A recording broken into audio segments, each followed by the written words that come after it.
Hello, greetings, and welcome to Conversation with Tony Mobley. Today on Conversation with Tony Mobley, my guest is going to be Dr. Elena Ruehr. Conversation with Tony Mobley is simulcast on both YouTube and LinkedIn Live, and we also want to welcome our radio listening audience from Cincinnati, Ohio on Z98.1 FM. You can also be heard on the radio by listening to Z98 FM. Again, today I have educator and music composer, Dr. Elena Ruehr. This is episode 89 of Conversation with Tony Mobley.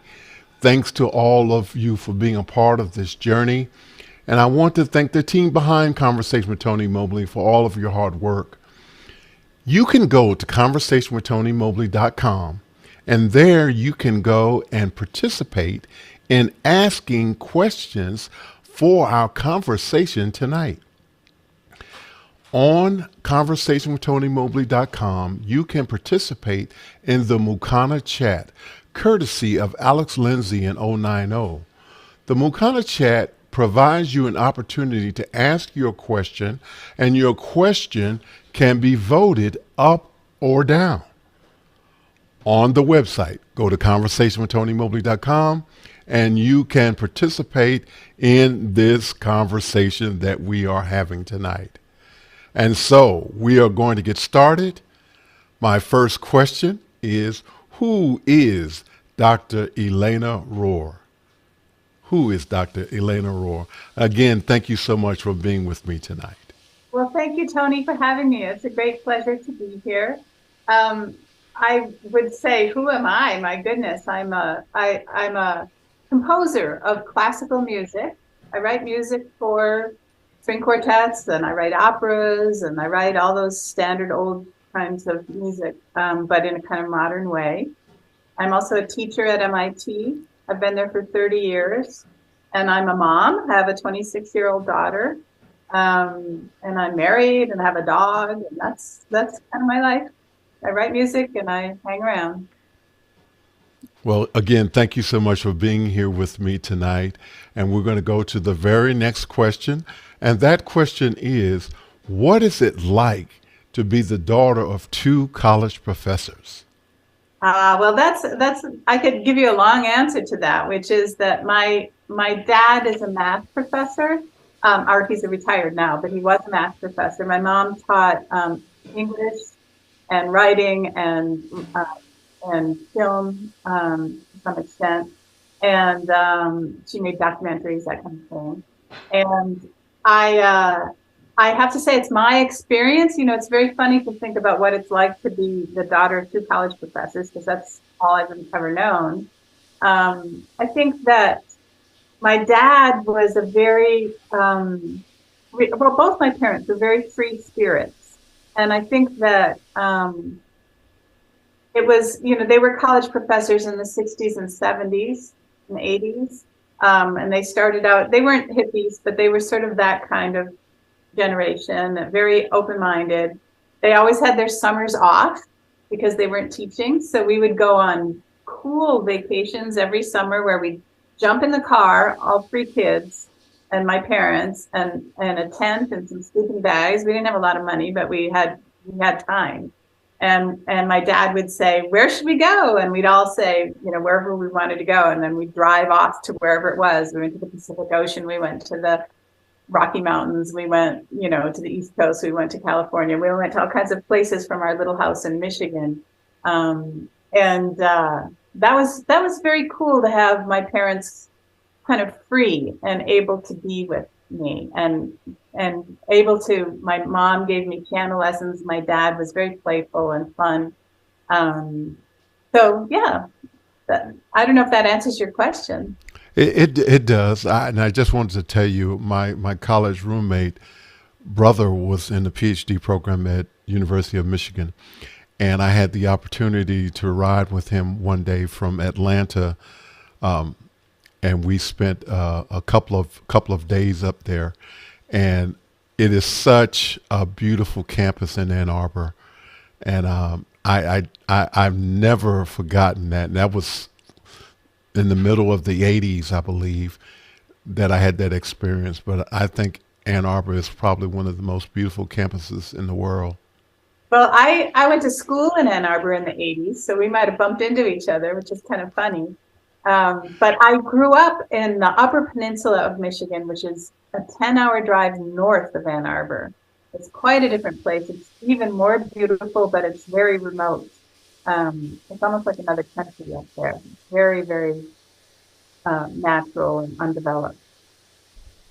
Okay, and so we have a question for you, and it is, I'm going to read the question for you because I can't quite make out the name right now, but it's okay. The question is from our mutual good friend, Clark Lopez Waterman.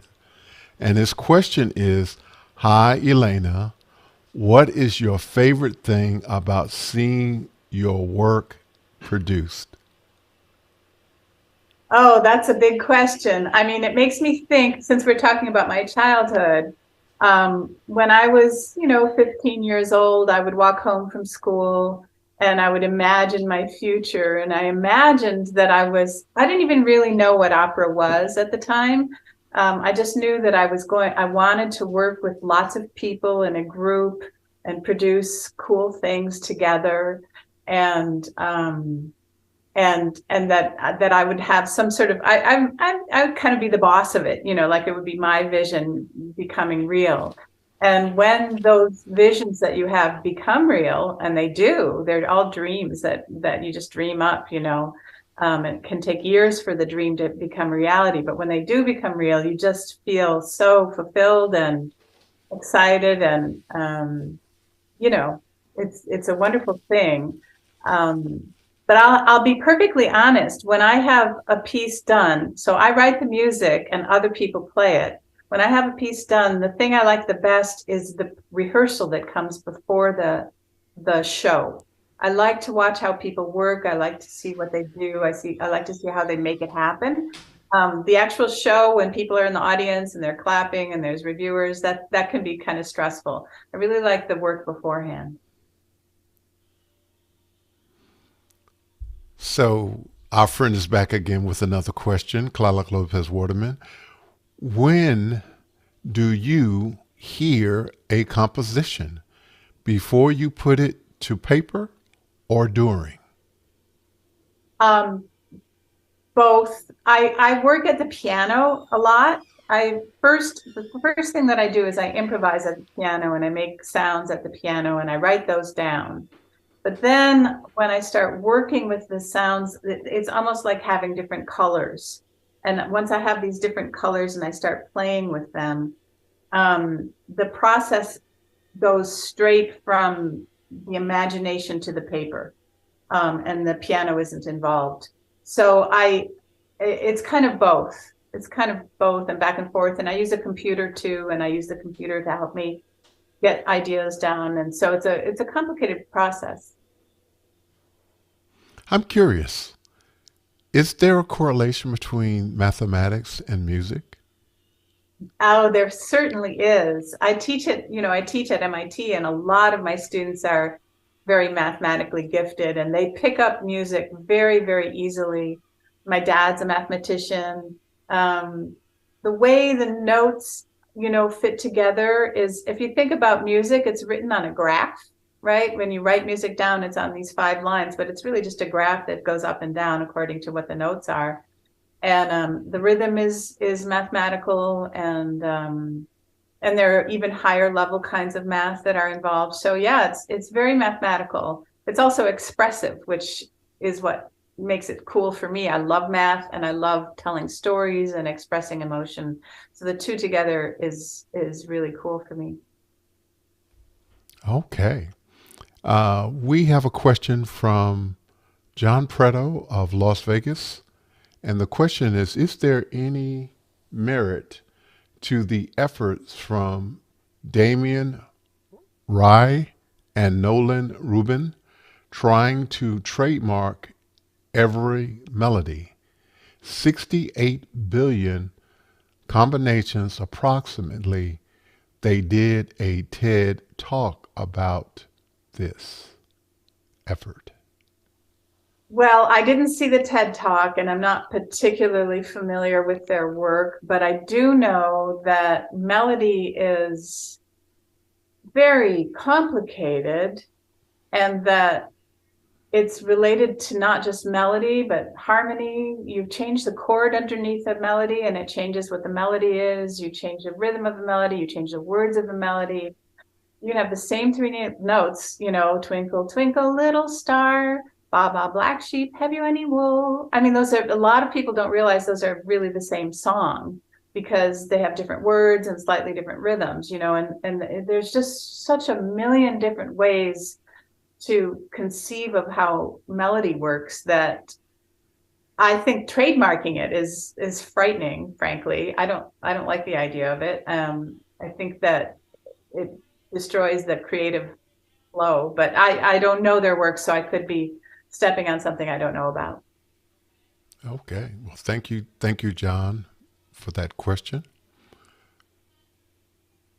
And our next question is, how did you get started with your music career?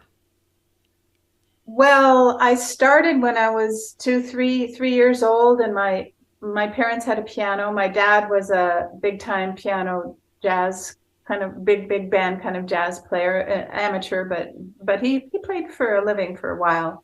My mom was a folk singer, and they had a piano, and my mom would give me piano lessons when I was little.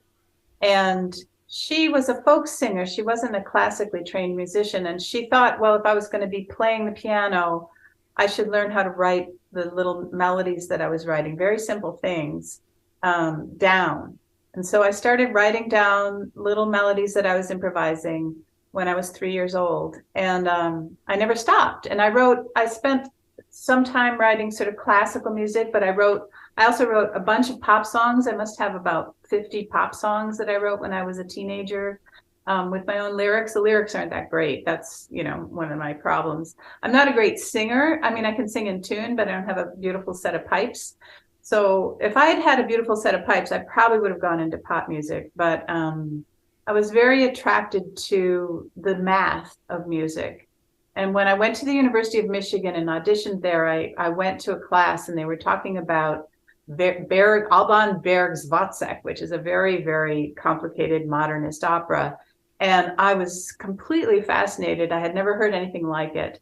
And I said, well, I have to figure out what that stuff is. And that's what I've been doing ever since. Amazing, amazing, amazing. Please talk about your latest production at MIT. Well, I had an opera produced at MIT, and Talalik, our friend, was helped make that happen. We had 4 singers and 4 instrumentalists, a clarinet, a violin, a cello, and percussion. And we had 3 dancers and a director and the whole, crew. And it was a story based on a book by Sidney Padua called The Thrilling Adventures of Lovelace and Babbage. Ada Lovelace was basically the first computer programmer. That's simplifying what she was, but they made this calculating machine that was actually run by a crank. And Sidney Padua wrote a comic book, a very funny book that is also a graphic novel about Lovelace and Babbage using their machine to fight crime and do all these kind of crazy things. So it was a comic opera about these early designers of computers. 1830s is the time. So it's a sort of steampunk show. Okay. Fantastic. Thank you so much for sharing that.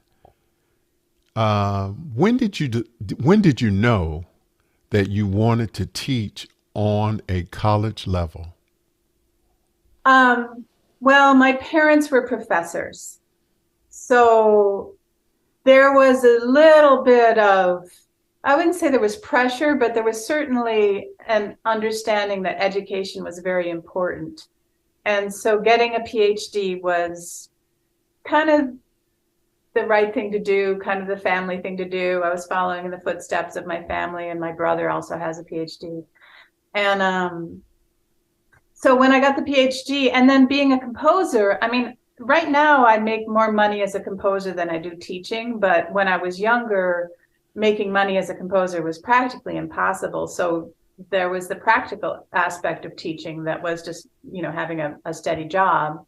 But I love teaching. I really love teaching. And I think I got it from, the bug from my parents. I think there's a communication level, there's an empathy that you have to have.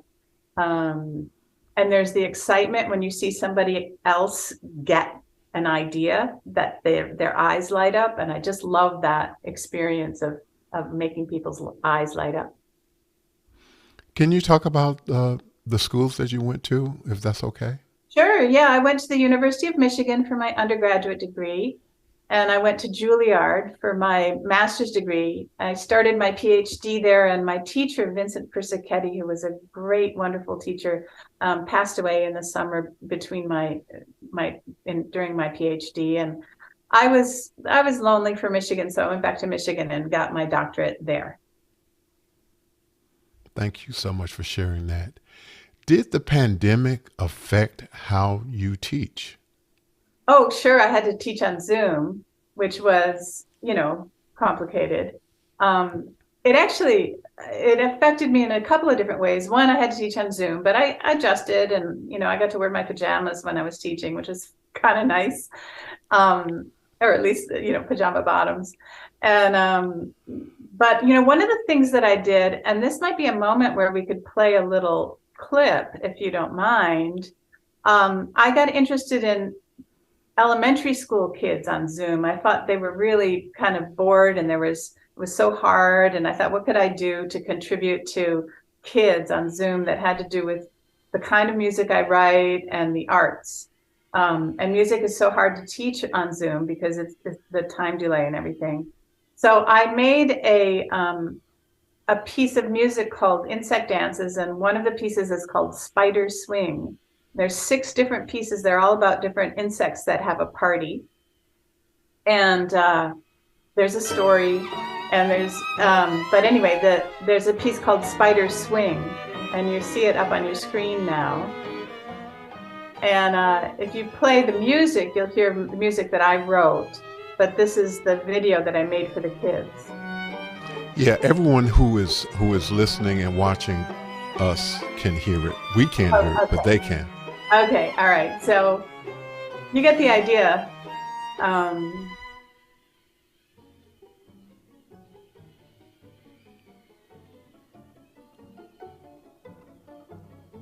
Did you have approval on the graphics?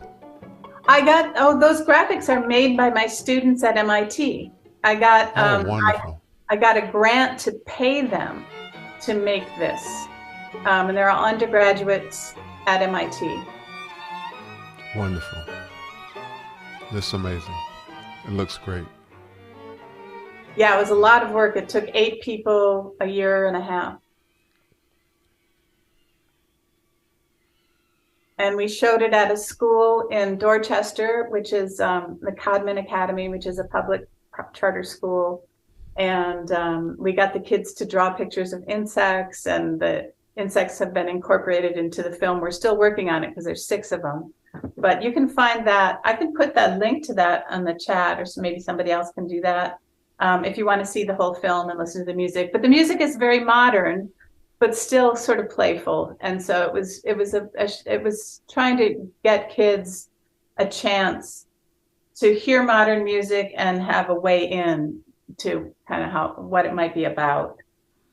And I will put that link up in the chat right now. Thank you so much, Dr. Ruehr, for doing that. The next question is from John Preto of Las Vegas, Nevada. Do you have any thoughts about the burgeoning field of generated audio AI applications? Not, you're asking, I'm not a technical person. Let me just put this chat in here. I'm just doing it really quick. I know that my students at MIT are very interested in AI. I mean, right now it's very sophisticated when it comes to visuals. In music, it's a little harder to manage. I don't know exactly what your question is about, but I think that it's a field that has a long way to go, and it's a lot harder than it's a lot harder to, well, let me rephrase this. It wouldn't be so hard to do a standard, pop song that you hear that is very similar to lots of other pop songs. I could imagine a computer actually writing a pop song, but the creativity of making music is that you constantly are expanding those parameters. And I don't know that the computer would. I don't know how that would work. I think it might put me out of a job. I think it's a long way off. And I'm going to say to John Preto, please ask a follow-up question if you didn't get the answer that you were looking from Dr. Ruehr. So please ask another question, John Preto. Thank you so much for your question. Please talk about the things that inspire you. Well, I'm inspired by a couple of different things. I love stories. I really love to tell stories. And I love to read. So I read a lot of fiction. And I've written some pieces about books that I've read. I have a string quartet number 5. I don't have the link right here, but it's on YouTube, called Bel Canto, which is based on an Ann Patchett book. So books inspire me. I have a series of orchestra pieces called O'Keeffe Images, which are based on O'Keeffe paintings. I'm deeply inspired by nature. I just wrote a string quartet called Keweenaw, which is based on the peninsula that I grew up in Michigan, with different stories, almost like postcards from that area. And, I think that the thing that, maybe here's another chance to use a link if you want. I wrote some music for my mom when she passed, and maybe I'll put up my Harju Amin. She passed during the pandemic, and she didn't have COVID, but it was just coincidental. But this is a video here of a piece I wrote for chorus that is in Old French, but it talks about missing somebody that you love. And that's very important to me, to express emotion. Not only that I'm expressing how I feel about something, but I'm giving that emotion to somebody else. So I feel like it's a kind of music communicates directly as an emotional experience. So the feeling and the emotion are expressed in the way in which the song flows. Exactly, yeah. And it seems to me music is one of the most direct ways of telling somebody how you feel. it's better. I think it's better than language. I think music is better at that emotional transfer from one person to another than language. So, how do you infuse storytelling with music? Is it you are you doing it at the same time, or do you do story first and then music, or music first then the story? They go at the same time. I usually have some sort of idea in my head. Like I've just been writing a string quartet and it's called Dogs on the Beach. Okay. And it's a very silly, lighthearted string quartet. And I thought, there were these four dogs on the beach and three of them were running around, kind of chasing each other. And one of them was kind of an old guy kind of walking along. And I thought I'll have three of the violins and the viola running around together, and then the cello kind of playing a pizzicato, doom, doom, doom, doom, doom kind of thing. Um, and and so I was inspired by the dogs, right? But then I sit at the piano, I say, well, what does that feel like? What does that sound like? How do I feel when I'm walking on the beach? And I start improvising what the sounds are. And then those sounds become the material. It's like they're characters. And then the characters interact with each other. And so that's the storytelling. And then the sounds morph. And then, so it's like a novelist writing a book where the characters kind of change as the novel goes on. It's a very holistic kind of process. Wow, amazing. Thank you so much for sharing that. And I know that you said in our pre-show that you are a music geek, so I'm going to ask you some technology questions now. So what is your use of technology, hardware, and software with your music? Well, the first piece of technology that I use, which people forget is technology, is a piano. I mean, a piano is a piece of technology, and I'm very good at that technology. I also use, I have a Mac, and I have it hooked up with a keyboard, but I don't actually use the keyboard as a hookup. And I have a software program called Finale, which is a music software program where I put all the information in and it plays it back for me. That's basically my technology. I have a pencil and some music paper. That's about All it. right. All right. Well, thank you, Dr. Rowe, so much for that. Our next question is, and it looks like it might be from John Preto. Oh, it's from Clark Lopez Waterman again. And what is the hardest thing for composition students to learn about composition? Oh, that depends very much on the student. Every student has different challenges.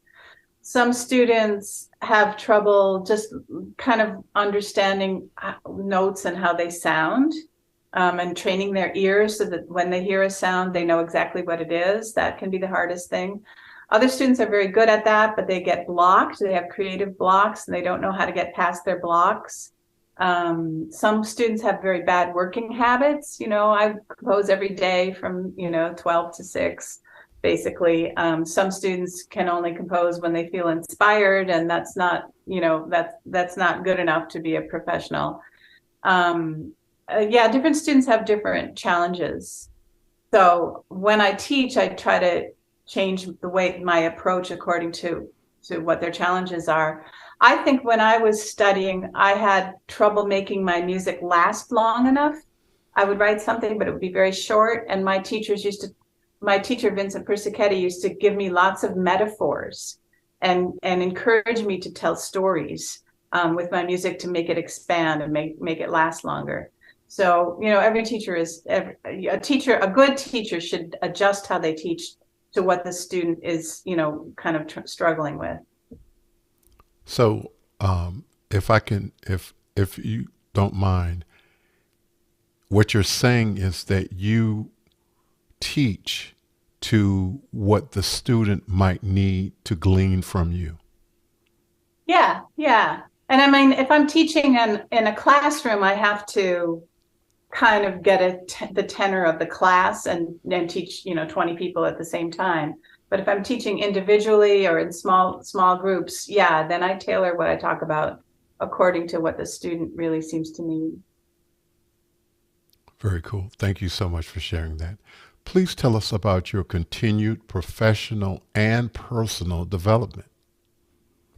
Oh, I just plug away. My career has been, I mean, I have a very nice career and I'm doing very well and I have lots of work and, all that.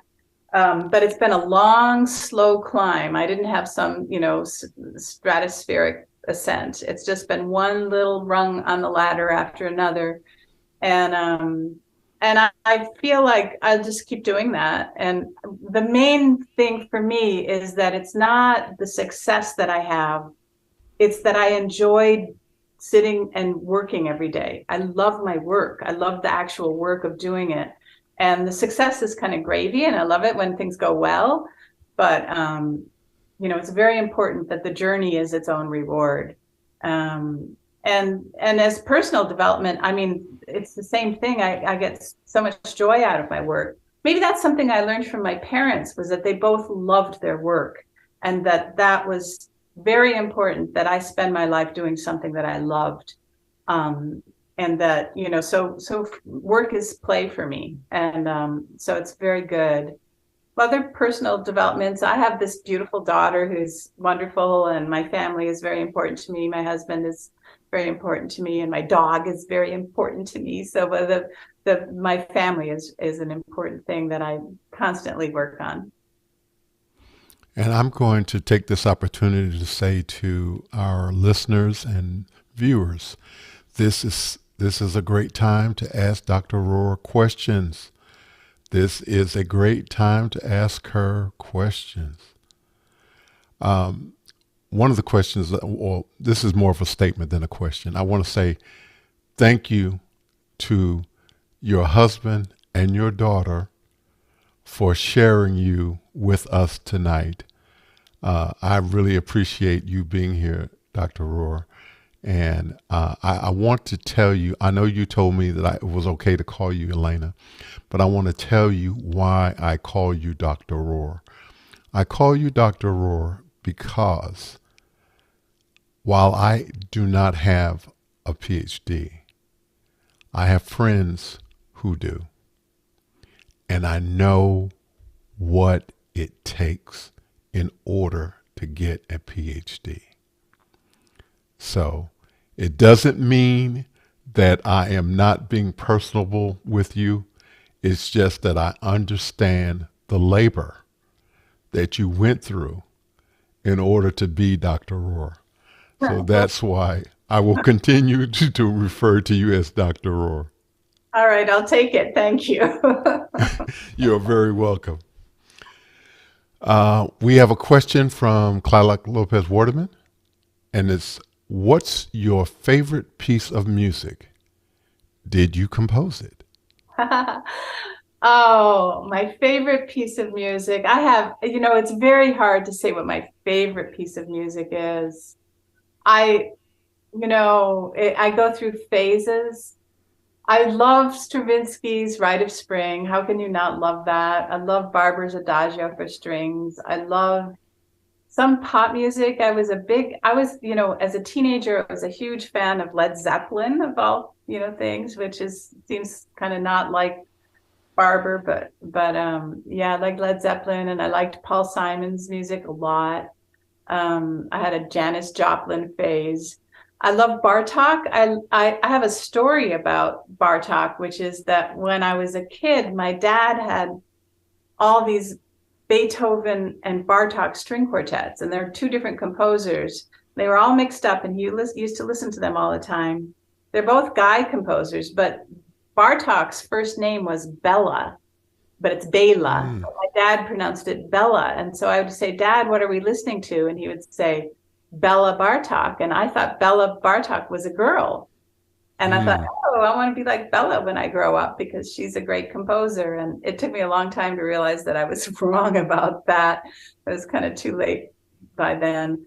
But Bartok's music for strings, percussion, and celeste is very, very cool piece. I love Steve Reich's music. And I also love to listen to music that's from different parts of the world that's ancient. Like, Gregorian chant is ancient, but there's ancient Korean music and ancient African music and ancient Japanese music and ancient music from all different places that there are very different kinds of music, and it gives me ideas. I like Indian music and I like gamelan music from Indonesia. So I have pretty eclectic tastes.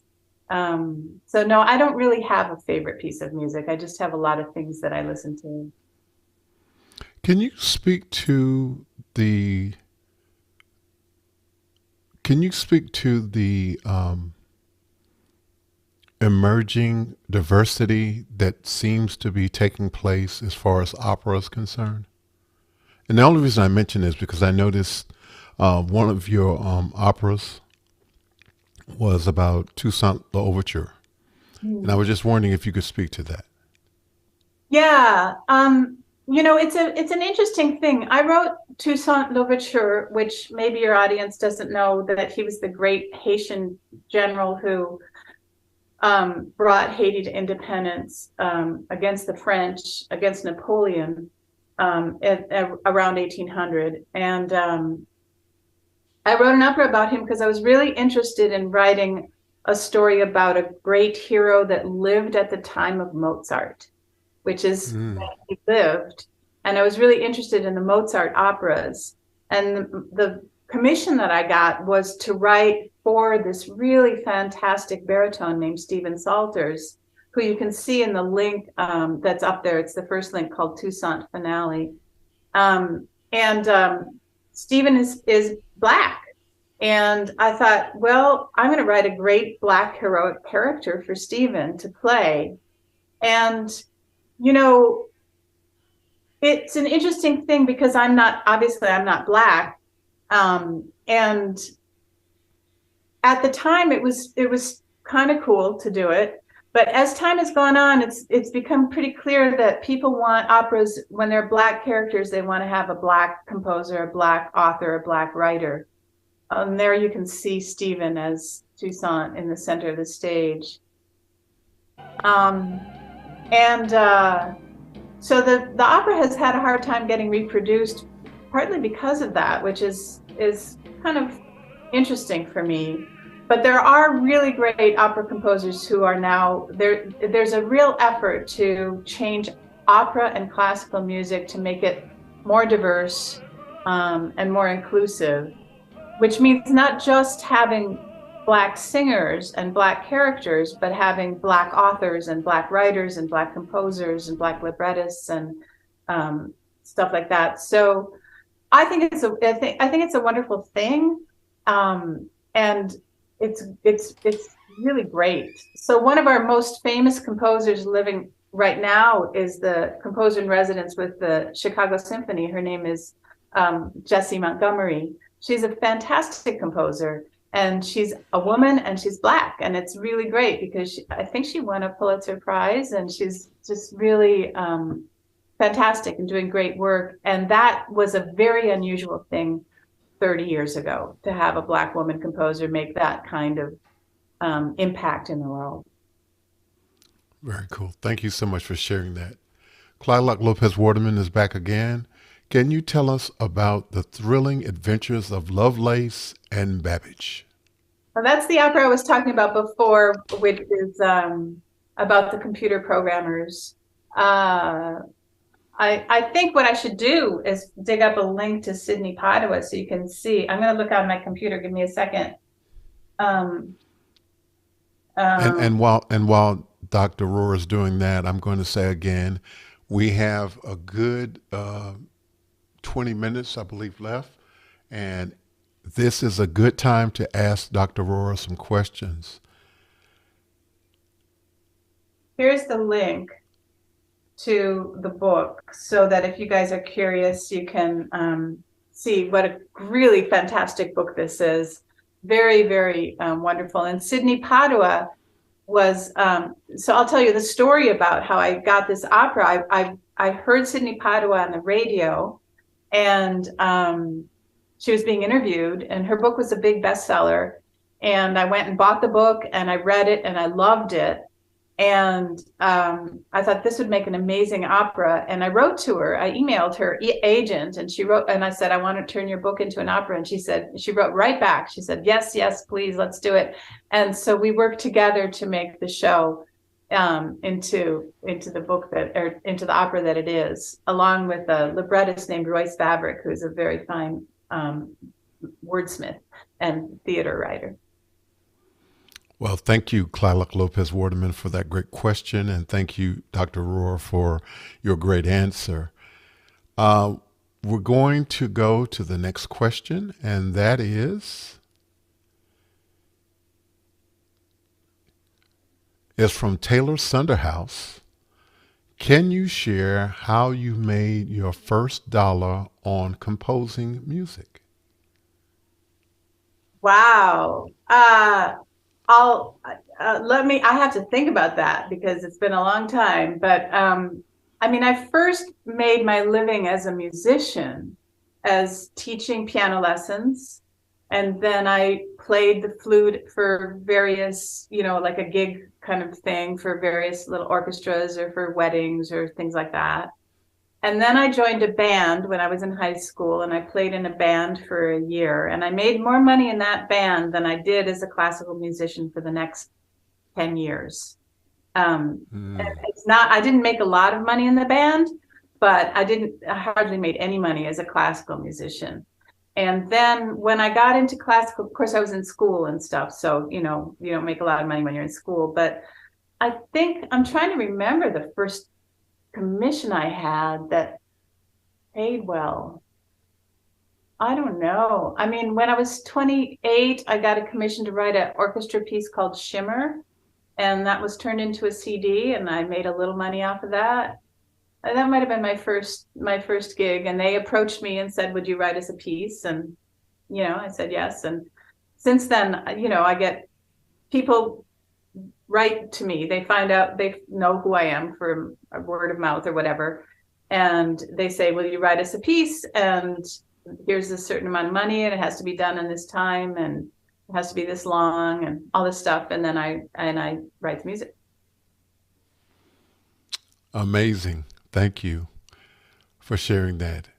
Claudia Lopez Waterman is back again. Do you ever compose for unconventional instruments?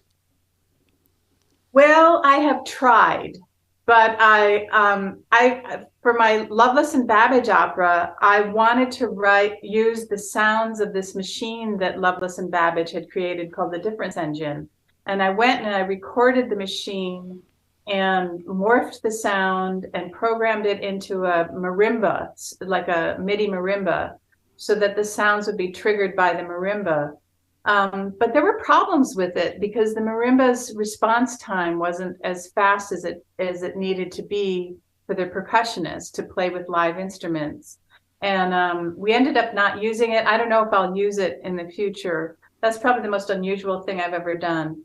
I have written other stuff for computers and to play, but I love working with people, and I love working with live musicians, and I love the performance practice of old instruments and how people play them and the history of how people have learned how to play these instruments, and the fact that my friend has a Stradivarius that has been played by all kinds of famous people and it goes back, hundreds of years is really interesting to me. So I actually compose a lot, mostly for conventional instruments.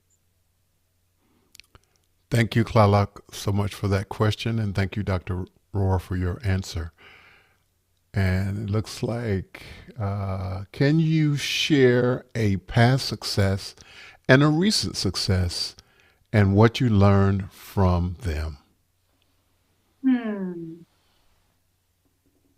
Well, I suppose a past success, maybe that commission I mentioned called Shimmer. I wrote a piece called Shimmer for the Metamorphose Chamber Ensemble, and I'll put it in the chat here, and you can look it up on YouTube if you just put in YouTube and my name and Shimmer. You can listen to it. And that was a great success because it was my first CD release, and it was it was an orchestra. It was a big orchestra. They were very, very fine musicians. I learned from it.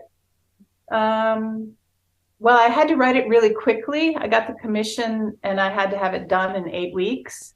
And that was a very, very fast time frame for me to get the whole thing done. And I learned that I can write faster than I think I can if I put my, nose to the grindstone. And it taught me that working every single day for a set amount of time, you get a lot done. Up until that point, I had been sort of, whenever I felt like I was in the mood, I would write some music. But after that, I realized that I had my 8 weeks and I was able to produce something that I really liked a lot. And that if you work, even when you're not in the mood to work, you can get work done. So that was what I learned from that. A recent success is probably my opera, Thrilling Adventures of Loveless and Babbage. What I learned is that I think what I did in this show was there were maybe 25 people involved, and I backed away from being the boss. I decided that there were all these people who had great abilities and that I was just going to trust them and let them do their work and see what happened. And what I learned is that works really well, that getting involved sometimes is not the best thing to do when you're trying to get your vision to a reality, that you have to give it to somebody else and let them do their thing with it. And that combination of collaborative effort can lead to something that is better than you could have imagined. Thank you so much for sharing that. I appreciate it.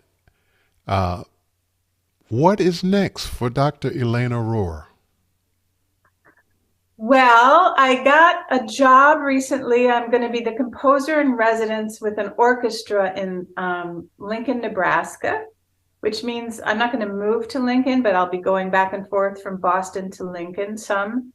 And they'll be playing 3 of my orchestra pieces over 3 years. And that's a job, so I get paid for it, which is nice. And so that's something I'm doing. And then I also have a couple CDs coming out. I have a CD with Stephen Salters, who sings in the Toussaint opera that you might have seen before. And I've worked with him for now 25 years, maybe even longer. And I've written him a number of songs, and we're making a CD together, and that should be released in about a year. And then I have another CD coming, which is my next set of string quartets, which are called Postcards. And they're based on, it's 60 minutes of music for string quartet that's based on different places that I've lived. Amazing. Thank you so much for sharing that. And I'm going to ask you a question. What is it like composing, teaching music at one of the most technologically advanced universities in the world? It's a great joy. I think that everybody who I work with at MIT loves the students. The students, and they have our great respect. And I think that respect is mutual. It's mutual. But I think the fact that the students are so smart and so earnest and really good people, there's a couple of rotten apples in every bunch, but these are really, really smart, really good, really thoughtful people who really get things and really get big ideas. That is a great joy. And they ask the most interesting questions, and it's made me ask questions, the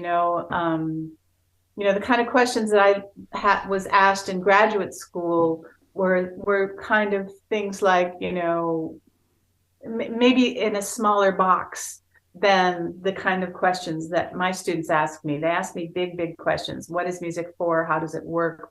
How does that emotional transference happen? All these kinds of questions, which are very hard to answer, but they're very interesting and they're very bright kids. So teaching at MIT is wonderful. I actually really like the administration at MIT too. I think that they do a very good job of managing the whole place. It's a big, big place, so there's always little bumps in the road, but it's a really good place to work. When you finished your PhD, how did you get to MIT? My husband is a doctor, and he was a resident in Boston, and I was finishing my PhD while I was here. I was writing my dissertation in Boston, and he had this job here, and there was an opening at MIT, and I applied, and there were, I don't know, 150 applicants, and I just got the job. So, and I've never left. Amazing, and congratulations on being one of 100. Amazing, amazing. Thank you so much for that, Dr. Rohr. Um, I am in awe of you from the standpoint of not only are you doing the things that you need to do as far as with your students, but the fact that you reached out to charter school students to share music. Can you talk a little bit about why you decided to do that? Well, I'd had this relationship with this school. The principal, his name is Thabiti Brown. He's a really great educator and principal of the school, and he brought it up from sort of almost nothing to this really fantastic school. And Thabiti and I met because I was a composer in residence with an orchestra, and we had a grant that was, outreach based, and so we kind of hooked up with him. And I said, let's have your high school students write an opera, because I was writing an opera. I said they should write an opera. And they wrote an opera, and they made it a hip hop opera. And Mm, I worked with the kids and Thabiti to write the libretto and then write the music and kind of put it all together. And they staged it, and it was really quite lovely and quite well done. And it was about police brutality. And it was very thoughtful. And this was in 19, I have to think about it. This was 25 years ago, right? So they were way ahead of the curve. And Yeah, it was really, really interesting hip hop opera. So I had this relationship with the BD, and then we did other outreach programs with him. So when I had this, excuse me, this idea about Zoom and kids on Zoom, I was really thinking about his kids, his students.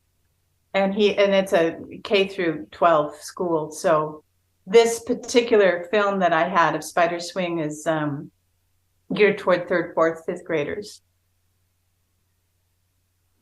amazing. Thank you so much. And those who are on the radio and those who are watching through LinkedIn Live and YouTube, I encourage you to go to Conversation with Tony Mobley and YouTube and search out those links that have been shared tonight.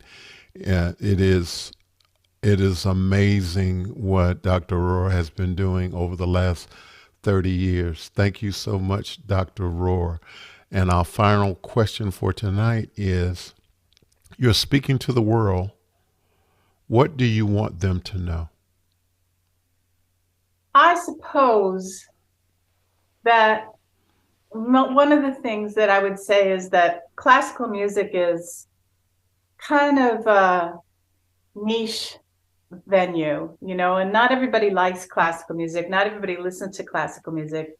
And I think that there's an idea that it's not for everyone, that you have to have some sort of special knowledge, that you have to know something, know when to clap or get dressed up to go to the symphony or whatever.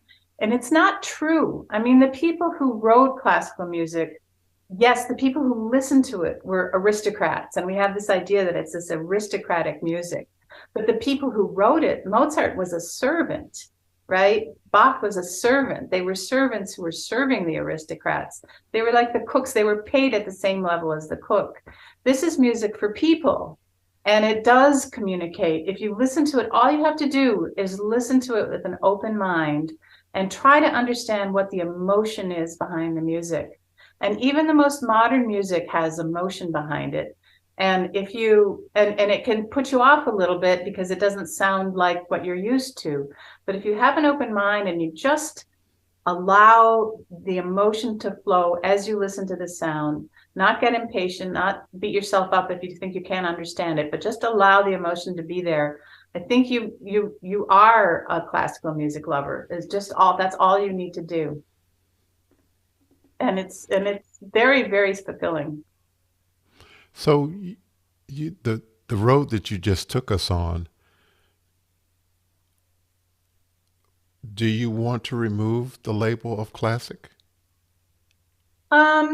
I only use the word classical music because people kind of understand that that's like string quartets and it's orchestras and stuff like that. But no, actually I like the label because I do participate in the tradition. It's a long, long tradition of these composers, Mozart and Beethoven, Bach and Pachelbel, and all these, Hildegard von Bingen, and all these different, Clara Schumann, all this sort of long history of time, 1,000 years of knowledge that's been accumulated towards this particular kind of music. So I'm very comfortable being a classical musician, and I think it's an homage to the history that I belong in. So is the principal issue exposure? I It's not entirely exposure. It's a little bit exposure for sure. If there was more classical music in schools, if that was concentrated on more instrumental music, more music that wasn't just the thing that kids and people are exposed to so much is ubiquitous commercial music.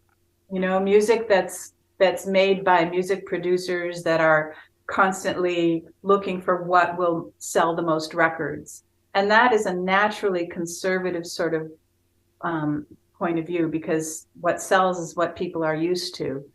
And so, that's the thing that's kind of what we're up against. The creative musician is up against that machine that is the money behind the music. I think that's maybe controversial, but Okay. Well, Dr. Ruehr, thank you so much for being here with me tonight. It has been fun, and I am so excited that we had this chance to talk. And I am going to say to our audience, you definitely want to share this conversation with your family and friends. And we're going to make our closing remarks at this time. And want to say, Conversation with Tony Mobley is produced by valued audio visual professionals who meet daily in Office Hours Global, hosted by Alex Lindsay. And we want to say thank you all so much. This again was episode 89, and we want to let everyone know that this was a great conversation with Dr. Ruehr. And again, we want to thank her family and friends for sharing. And we hope that some of her students had an opportunity to watch this conversation. And we want to remind you that Conversation with Tony Mobley can be seen on conversationwithtonymobley.com website, YouTube, LinkedIn Live, and our radio listening audience in Z98.1 FM. And last week we had a great conversation with director and screenwriter Mr. Santiago Salinas. It was a great conversation. And when you have time, we ask that you look back at the 80 plus episodes of Conversation with Tony Mobley. And we think you will find something that you like and hopefully is helpful. Conversation with Tony Mobley, again, can be heard on 98.1fm.com, our radio listening audience in Cincinnati, Ohio. Thank you to Taylor Sunderhouse and the team for behind Conversation with Tony Mobley happen. Thank you, Dr. Elena Ruehr of MIT, for our conversation tonight, and for doing the work and for being the person that you are. Next week, we are going to have Mastery Gunnery Sergeant Peter Wilson, the President's own United States Marine Band, who has retired after 30 years. He's going to be with us, and he has had the opportunity to entertain presidents for over 30 years. And again, we want to say thank you all so much for being here with Conversation with Tony Mobley. Please like and subscribe. Take care. Good night. God bless. Goodbye. Thank